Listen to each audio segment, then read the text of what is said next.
Et salut internaute, ça me fait super plaisir d'être avec toi aujourd'hui. Et le sujet, c'est ça.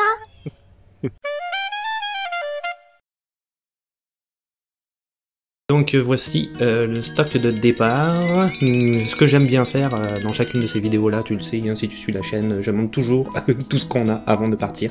Donc tu vois la glacière, j'ai mis du stock à l'intérieur en attendant de le remplir avec de la nourriture. Des petits jeux évidemment, un petit livre pour continuer de travailler, on s'arrête jamais vraiment. Ça c'est vraiment cool, c'est un appareil à gaz en fait que j'utilise et c'est comme une sorte de réchaud si tu veux à l'intérieur comme ça pour faire le café, des petits trucs à bouffer rapide, ça va très bien et en plus les bouteilles à gaz elles durent vraiment super longtemps. Encore du stock ici, hein, tu le sais, on part en camping et des chaises, donc pas de tente cette fois-ci. Si tu regardes le reste de la vidéo, tu comprendras pourquoi et évidemment beaucoup de nourriture, hein. Pour 2 jours, on s'ennuie, alors on mange.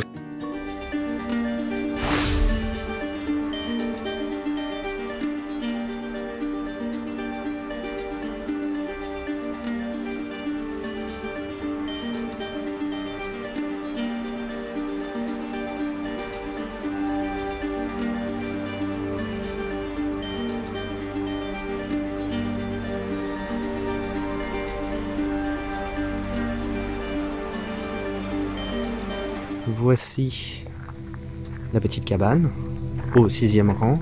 Je te mettrai de toute façon, je vais en reparler après, mais le lien dans la description etc. de ce magnifique endroit. Donc c'est là où il y a les commodités essentielles. À l'extérieur il y a tout, même un barbecue, un petit four ici. Tu peux vraiment, il y a des pinces, il y a tout ce qu'il faut. On est très bien reçu, il n'y a rien à dire. L'intérieur du coup de l'endroit pour des commodités. Alors ici tu peux te réunir entre amis, il n'y a pas de souci. Regarde comment ils sont gentils. Glace, servez-vous. Glace en fait c'est pas des glaces à manger, hein, c'est des glaçons. Un plan de l'endroit où on est. Il y a même un schéma pour comment faire du feu dans un tipi, ce qui est quand même relativement intéressant. Alors voilà, hein, quand on dit les commodités, ben, il y a vraiment tout.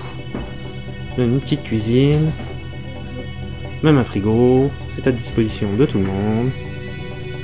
Donc rustique, oui, mais pas tant que ça, finalement. Pas tant que ça. Sortie du parking, le sentier, l'entrée dans la forêt et notre nouveau lieu de vie. Pas de lit, de vie.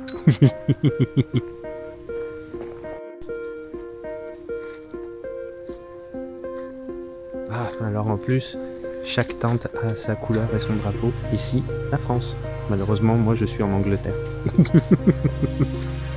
Chaque tente a sa couleur. C'est quand même toujours très beau ici, t'as rien à dire. Des paysans.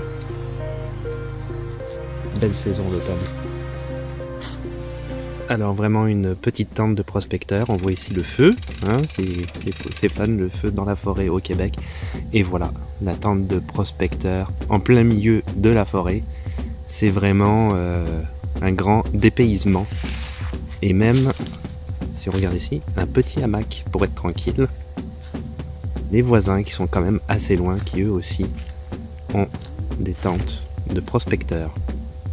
Voici l'intérieur de la tente de prospecteur. Ici on a ce qu'on appelle un petit poêle à bois, donc ça chauffe en fait à l'intérieur. On met des bûches etc. On est quand même bien. Un lit, quand même très bien. Voilà, une table. Il y a même en dessous ce qu'ils appellent une glacière, hein, pour tenir les choses au frais. Un autre lit qui peut aussi servir de canapé. Très bel endroit. N'oublions pas les toilettes, c'est important. Alors voilà, c'est rustique, donc toilettes qu'on appelle sèches.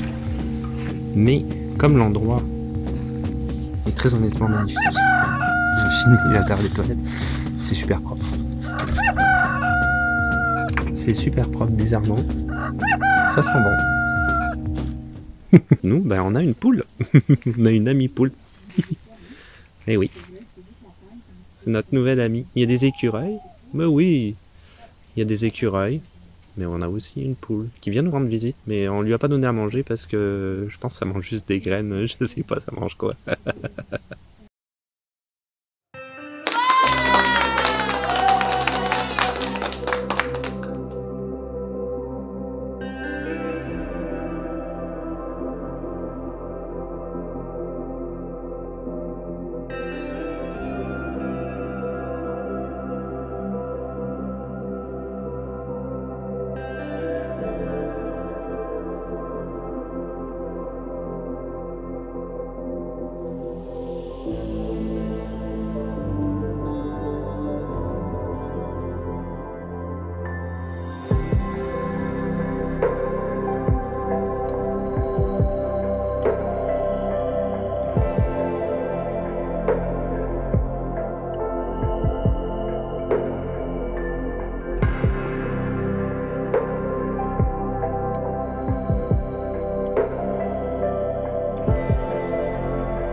Voilà, donc c'est pas mal tout pour aujourd'hui.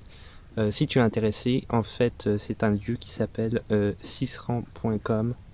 Il laisse des petits autocollants directement dans la tente de prospecteur qui est en arrière de moi, donc c'est quand même bien des autocollants que tu peux mettre sur ta voiture si tu veux leur faire un petit peu de publicité. C'est Eric et Sonia, ils sont super sympathiques.